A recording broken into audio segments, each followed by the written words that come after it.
J'ai fait presque un tour du monde, s'il faut le dire. J'ai été aux USA, où j'ai participé à une conférence internationale sur l'esclavage, l'Afrique, le passé et le présent.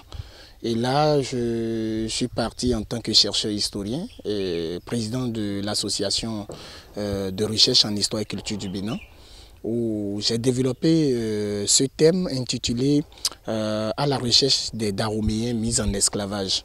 Alors, ce permis d'exposer à la face du monde la base de données des Africains mis en esclavage que l'on a découvert, consultable en ligne sur le site internet www.symboleamitié.com, qui présente seulement le nom des Daroméens déportés, mais aussi leur profession, leur concept de vie, c'est-à-dire ce qu'ils savaient faire avant l'arrivée de l'esclavage. Après les USA, notamment l'université de Michigan State, je suis allé en Guadeloupe où j'ai rencontré la population guadeloupéenne, notamment la diaspora historique d'Afrique, s'il faut le dire. Nous avons parlé des pistes de l'histoire qui peuvent nous permettre de reconstituer l'histoire des peuples africains. Lorsqu'on parle de l'histoire des peuples africains, qu'il faut reconstruire aujourd'hui, bon nombre de personnes vont se demander pourquoi c'est maintenant il faut parler de cette histoire alors que les Européens, les voyageurs ont beaucoup écrit sur cette histoire. Mais nous, à notre niveau, nous avons remarqué aujourd'hui qu'on ne peut pas écrire l'histoire des peuples africains sans parler de leurs traditions, sans parler de leurs croyances. Et au cours de nos recherches, nous avons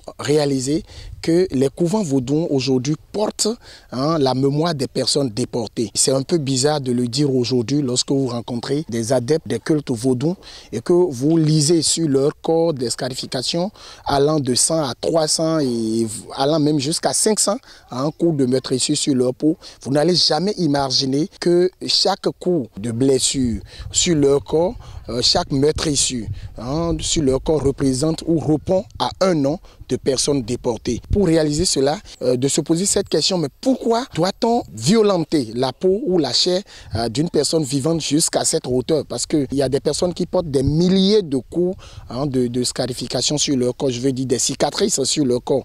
Et quand on pose cette question dans l'histoire, on retrouve forcément l'objectif pour lequel notre tradition est parvenue à ces étapes. Alors voilà en quelque sorte ce que je suis allé expliquer au peuple guadeloupéen. Je leur ai démontré que parce que nous n'avons pas connu l'écriture, nous avons tout au moins connu des stratégies qui nous permettent d'immortaliser la mémoire de nos personnes déportées. Mais ce sont des archives qui n'étaient pas du tout accessibles à nos académiciens, je veux dire à nos professeurs, à nos universitaires, parce qu'on nous trouve comme des noirs colons. Et dans cette optique, ils se méfient de ce qu'on appelle colon, c'est-à-dire l'homme blanc.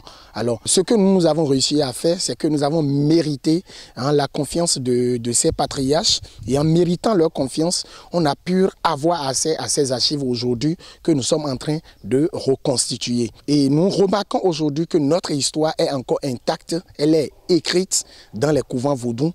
Mais ce qui nous empêche de les restituer, c'est cet amour que nous avons pour les religions révélées, les religions importées, qui nous privent d'aller vers nos connaissances. Et quand je parle de nos connaissances, de nos savoirs, il s'agit de ce que nous sommes, de notre culture, de nos appartenances socio-culturelles et culturelles. Et vous allez remarquer, nous, on a compris aujourd'hui que les peuples qui évoluent et qui avancent, ce sont des peuples dont les développements sont siégés sur leur spiritualité. Mais nous nous posons, et je me pose également cette question, comment nous pouvons avancer sans nos valeurs endogènes, sans nos savoirs de base? Voilà ce que nous sommes allés expliquer au peuple guadeloupéen.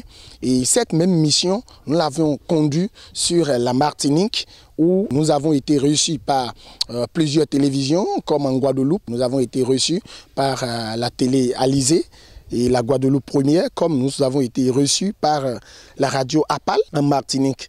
Ce sont juste des occasions qui nous ont permis de révéler à ce peuple ce que c'est que l'Afrique entre 12e et 15e siècle, sinon juste l'Afrique du 12e siècle notamment. L'objectif de cette mission est de déconstruire les mensonges qui ont été fomentés sur le dos de l'Afrique et des Africains en reposant une question, cette question, si les Africains ont vendu les Africains, mais où est l'économie de l'esclavage en Afrique?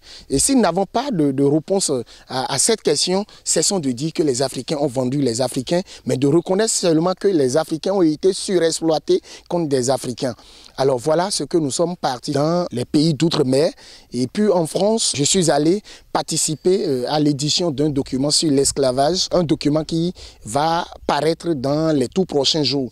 Mais il faut rappeler qu'aujourd'hui, ce travail reste à faire au niveau du Dahomey, au niveau du Togo, au niveau du Nigeria, parce que nous sommes des pays qui ont été réduits, dont le peuplement a été réduit par l'esclavage. Il faut rappeler que plus de 80 millions de captifs ont été déportés de façon globale, ce qu'a été l'objectif, sinon le contenu de notre tournée au-delà du Bénin.